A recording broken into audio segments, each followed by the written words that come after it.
Hello, troopers, and welcome back to G.A.R. Productions. I wanted to do something a little different today. This might be a really long video. I don't know how long this is going to be, but we're going to be going over what I could gather the history of army building, and then a small little thing at the end of what may be the future of army building. Well, I should say Lego Star Wars army building. Army building of Lego combat units is a video that could have the history of that is a totally separate subject that this would play into, but this is definitely its own main topic. That might be a video for another time in the future. But today I wanted to look at the history of Lego Star Wars army building, where it truly what was the genesis or multiple elements that brought upon the genesis of it, and the history of after that, how it changed, how it grew, how it waned for a time, how it came back, and then where the future may lie. So the history of Lego Star Wars army building started in truly the beginning. One of the big beginnings was 2007. If you guys remember, that was the first time that Lego released battle packs that literally said build your army, those being the 2007 Clone Trooper battle pack and then also the Battle Droid battle pack.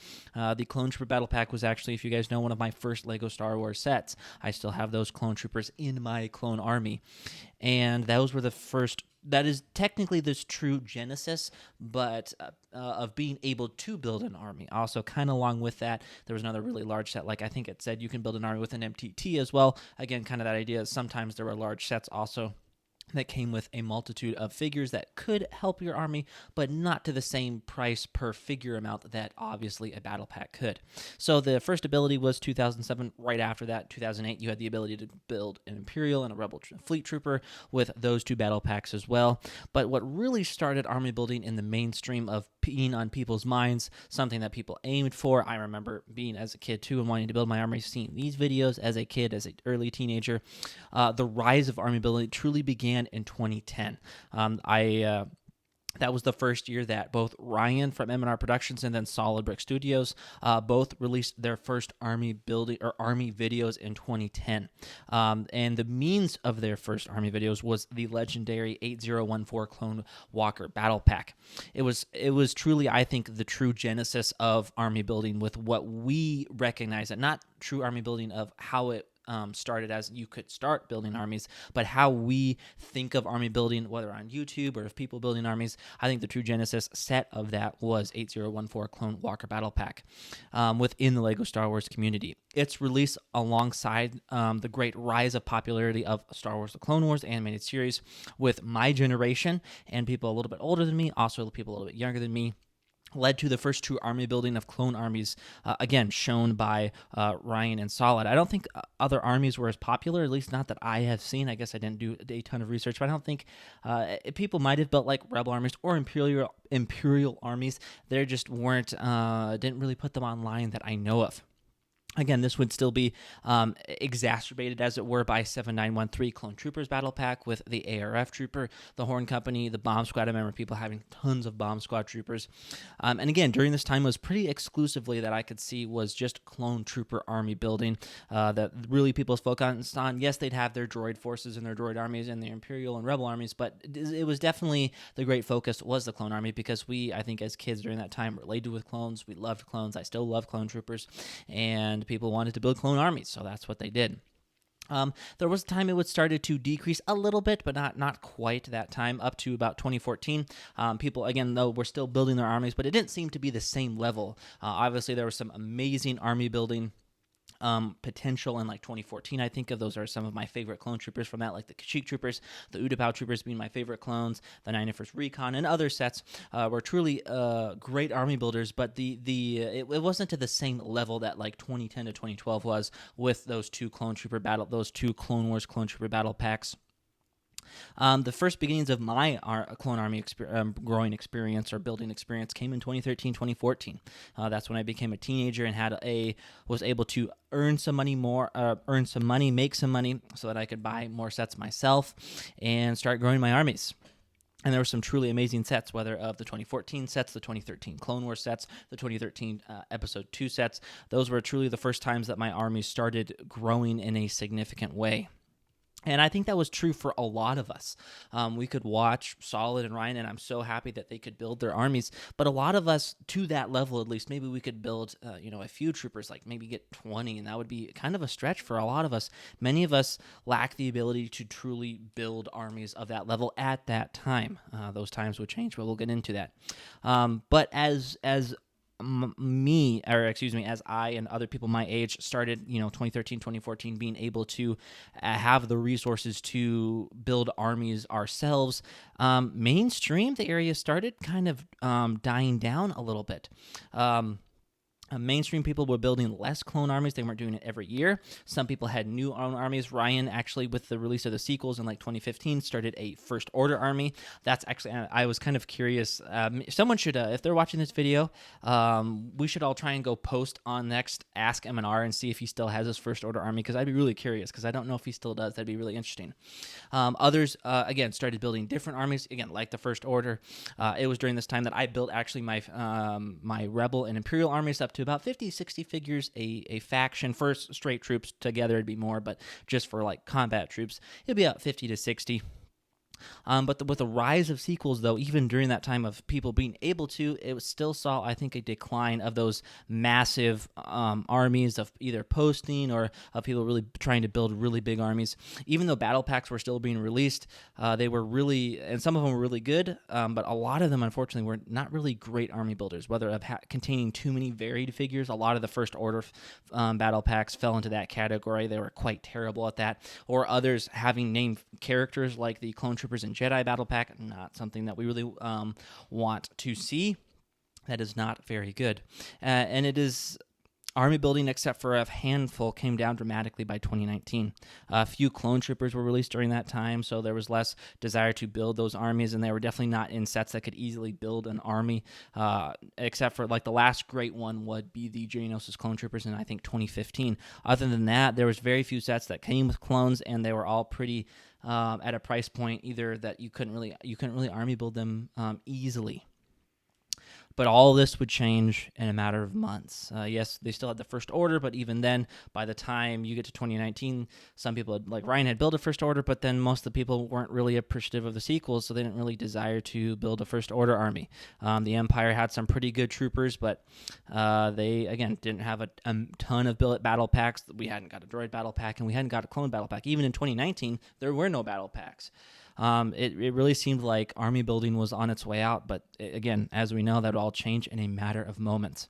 We all know how crazy the world was in 2020, but I think very few of us could really predict how crazy the Lego Star Wars scene would be when it comes, in particular, army building, and what that would look like in that year and the years up until now.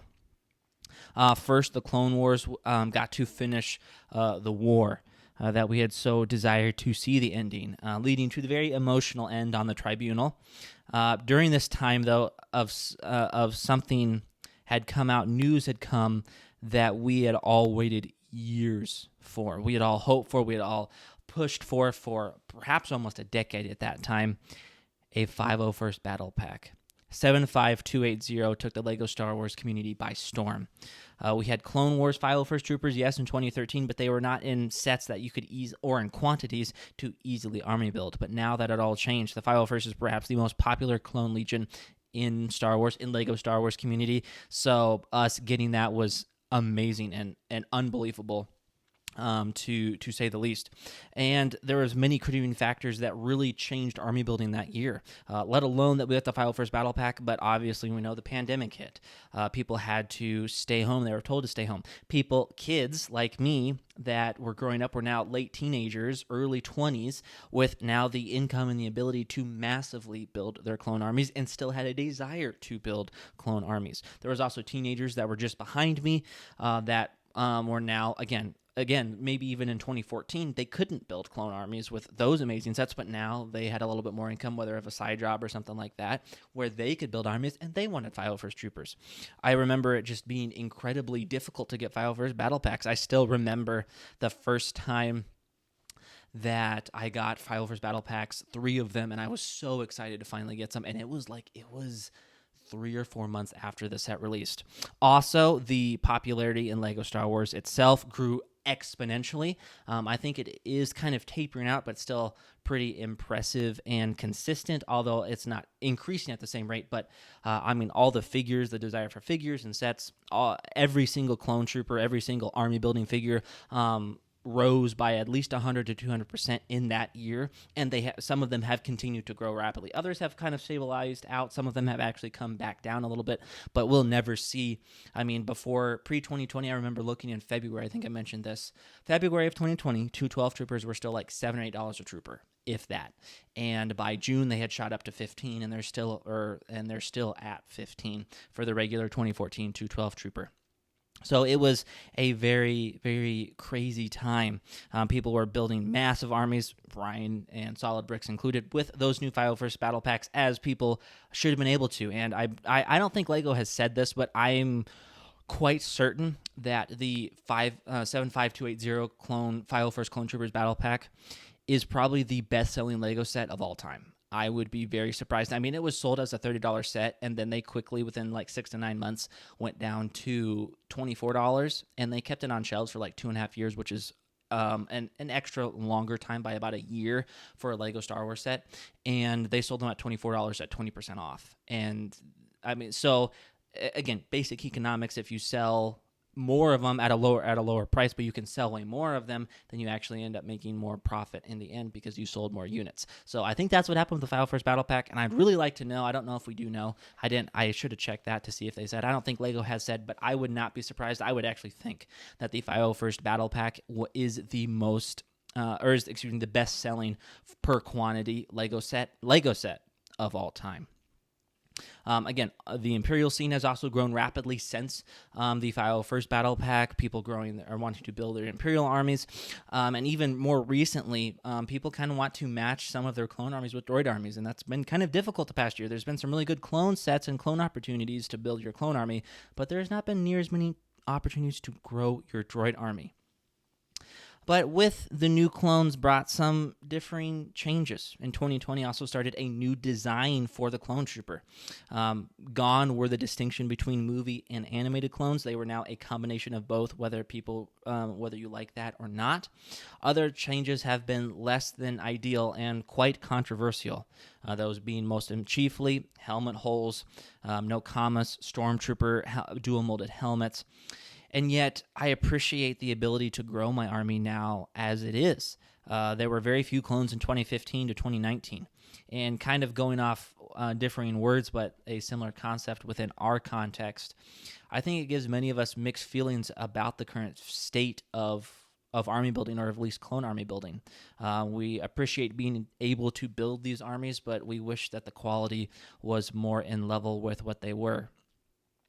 But what does the future look like then for army building? With the increase of adult sets, it has become much harder to get play sets with good army building figures. And sometimes we get 1, maybe 2 battle packs when you used to get 4 for a long time. Not all of those were great army building battle packs, but still, it's been much harder to army build.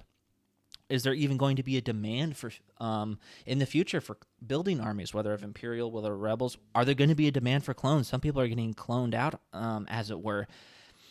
Will the quality of stormtroopers, of clone troopers, return to a time around 2014, where it's arguably considered the best year, at least for quality, I think, of both factions?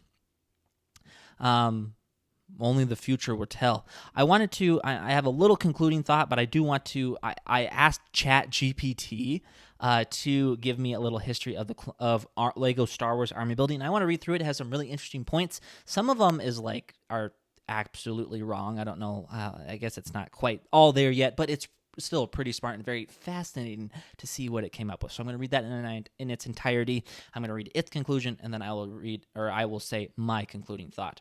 The history of LEGO Star Wars army building is intertwined with both the evolution of the LEGO Star Wars theme itself and the broader culture of collecting and building within the LEGO community.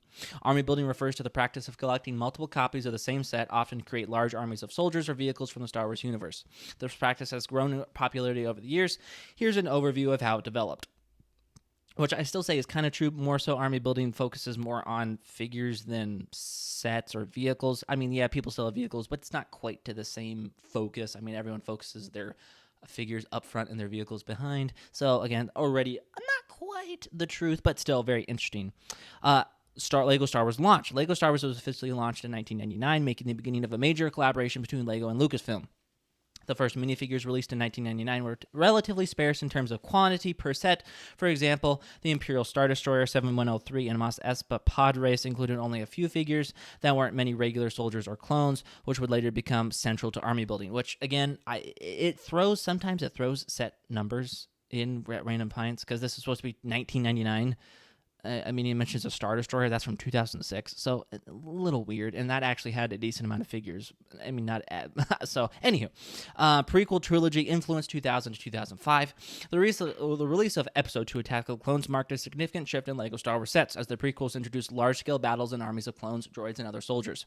This fueled the desire for army building in LEGO form. Clone Troopers and battle droids of Clone Wars era introduced a wealth of new characters that were ideal for army building. LEGO responded by releasing sets featuring clone troopers and battle droids in larger quantities, such as Clone Turbo Tank 7261, the one from Episode 3, and the Republic Gunship 7163. These sets were often sold with a handful of soldiers, which gave collectors the opportunity to purchase multiple copies of these sets to create larger armies. I don't think that was really a thing back then that people did. Maybe it was. Let me know if anyone's from around that era. If you know of people back in 2002, 2005 buying multiples of those big sets to army build, let me know, because I didn't see anything or know anything about that. But if they did, please let me know. That'd be interesting. During this period, the custom minifigure market began to take off. 2002 to 2005? With fans creating their own variations of clone troopers, including specialized units like the 501st Legion, shock troopers, and ARC troopers. This sparked a trend of collectors wanting to create large, personalized clone armies. I don't know about that. I mean, custom minifigures like people sharpening their clone troopers was definitely an unfortunate thing that a lot of us did as a kid. But custom minifigures back in 2002 to 2005, it's a little bit early with that. I would say that's more like 2010 to 2013, where that was really actually started in a quality way. But 2002 to 5, not quite. After the release, this is Part 3, Expansion of Army Building Operations, 2005 to 2012. After the release of Star Wars Episode 3, Revenge of the Sith in 2005, LEGO continued to produce sets based on the prequels and original trilogy, offering more opportunities for army building, especially with clone troopers and stormtroopers. 2007, the 501st Legion. One of the most significant events for the army builders was the release of LEGO Star Wars 501st Legion troopers as part of the Republic Gunship 75021. In 2013, I don't know. Fans of the Clone Wars series were excited to see the highly popular 501st Legion troopers included in sets, as they were a fan favorite faction for army builders. This inspired LEGO to release more clones in future sets.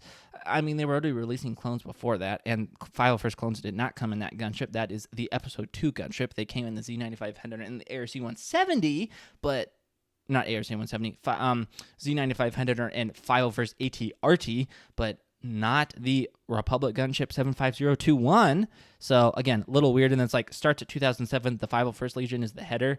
And it literally says they came out in 2013. So, I didn't really kind of get that. Anywho, during this period, LEGO released various sets with additional soldiers, such as the Battle Packs that contained a small group of minifigures designed for army building. For example, the Clone Trooper Battle Pack 7913. I believe that is the Clone Wars clones, like the second one, not even like the OG one, released in 2011, 2 clones and 2 battle droids, providing a relatively affordable way for collectors. I'm sorry, Clone Trooper Battle set. Hold on, guys. I don't really know with my set numbers. I should have done a little bit more research before little ChatGPT is being a little weird. Give me 2 seconds, guys. Okay, that is the Clone Troopers. So again, ChatGPT being a little weird, like that there is correct. That is the one from 2011. But then it says 2 clones and 2 droids. That would definitely be special for or clone commando or ARC Trooper, Clone Trooper, and versus commando droids, which is from 2012. So again, mixing up a few things kind of there, but not quite. And it didn't even mention the original battle packs in 2006. Crazy to me. The Star Wars Clone Wars animated series, this is part 4 of the Clone Wars and Star Wars Rebels, 2008 to 2018. The Clone Wars animated series significantly boosted the popularity of army building. The series produced new versions of clone troopers, battle droids, and other characters that LEGO translated into new sets. From the late 2010s and the 2000s and the 2010s, LEGO Star Wars began releasing battle packs more regularly. These small sets were perfect for army builders, as they typically included 4 to 6 minifigures. During that time, it was only 4. You can kind of count 6 as the big packs now, but that's more of a recent thing. I don't think think battle packs at all ever came with 6 back then, but that's beside the point. Some notable battle packs from the era include Clone Trooper battle packs, 7913 and 2 in 2011, which that doesn't even mention the first animated Clone Troopers or the original one in 2006, which is wild to me. Battle Droid battle pack 75058. No, what is that? What even is that? Again, I'm really bad with set numbers. I wish I was way better. Hold up. Oh yeah, I forgot. I looked that up earlier. That's the MTT from 2014. Battle Droid Trooper pack is actually the 2014 MTT. That's a little bit bigger than the battle pack, but I digress. And then Rebel Trooper battle pack 75000 2013, which is actually the Clone Troopers versus Droidekas battle pack, but I digress. Diverse army building. Fans were able to create armies of clone troopers, stormtroopers, rebels, and battle droids, and LEGO also released several variations of key characters like Darth Vader, Boba Fett, and Luke Skywalker, like they have since the beginning, but that's beside the point. The rise of modern LEGO Star Wars army building, 2015 to 2024. With the launch of the LEGO Star Wars sequel trilogy and The Mandalorian, LEGO Star Wars continue to expand with new minifigures and army building opportunities. However, this period has been a more strategic shift in how LEGO approaches army building. New battle packs and troopers. The release of battle packs slowed down somewhat, but there were still notable offerings, including First Order Battle Pack and the Resistance Troopers Battle Pack, and very questionable if those were really desirable, and there were still other battle packs that were better during that time, but beside the point. These sets allowed fans to continue building armies of Stormtroopers, First Order soldiers, and Resistance fighters. The rise of the File First Legion. This is actually what they get right. In 2020, LEGO released the File First Legion Clone Trooper set, which became a huge hit with army builders. This set, which included 4 clones and 2 battle droids, reignited interest in army building with LEGO Star Wars, especially for fans of the Clone Wars, which I would 100% agree with. Custom minifigures and third-party sellers. The custom minifigures market has continued to grow, with companies like Clone Army Customs offering specialized helmets, torsos, and accessories to further personalized armies. Solid would be so happy that he is in ChatGPT. That's nuts. Anywho, fans, I think Clone Army Customs is his. I'm pretty sure that's his company. Anywho, beside the point. Fans often create specialized clone legions, such as the 332nd Phase 2 clones, just says, comma. What Phase 2 clones? There's a lot of different Phase 2 clones. And Shadow Troopers, which I think with Phase 2 clones, it's kind of a bummer they didn't mention Grandpa Clone Customs, because he has some really good ones, which, again, I agree with most of that. I think there should be a little bit more information there, and 332nd have now come out in LEGO since 2020, but that's beside the point. LEGO's approach to licensing. In recent years, LEGO has introduced larger, more detailed sets for collectors, Mos Eisley Cantina, and AT-AT. AT-AT is like the most expensive, biggest UCS set, but army building sets like the battle packs have been less frequent, with collectors often turning to the aftermarket or third-party sellers for more specialized army building needs, which again, kind of a weird take, but still applicable. Looking ahead, it's likely that LEGO Star Wars army building will continue to evolve. While sets like the File First Battle Pack and the Rise of the Mandalorian may inspire new characters and factions, the trend toward high-quality detailed sets for adult fans may limit the number of army building-focused sets, which I would agree with. However, the deep passion and creativity of the LEGO Star Wars community means that fans will continue to innovate in how they build their armies, whether through custom minifigures, modifications to existing sets, or bulk buying of certain troopers, which I would 100% agree. Conclusion. The history of LEGO Star Wars army building is a story of evolution, from the humble beginnings of the theme in 1999 through the rise of the Clone Wars into the current age of sophisticated customizations and premium sets. While LEGO's official offerings of army building sets may have ebbed and flowed, the enthusiasm of the Star Wars fan base has kept the tradition alive, ensuring that army building will remain a key part of the LEGO Star Wars experience for years to come, which I would agree with most of that conclusion. And then I will give my conclusion, and we will be done. I will say one thing. I think as long as Legos are still available to kids who get to see others building armies, whether that's people they know or people online, and they enjoy seeing armies and they enjoy playing with them of factions that they enjoy, whether that's clones or stormtroopers or something else that we will see in the future, army building may rise and fall as many things do, but if my kids catch even a piece of my army building for themselves, LEGO Star Wars army building will not die. It will simply grow and change. Let me know, guys, down in the comment what you think of the history of army building and other aspects like when you started your army, where your armies are at. If you agree with my history, what you think of ChatGPT's history, and I enjoyed doing this video, guys. It was actually a little research I had to get done for this, and this is, I'm pretty sure, my longest video.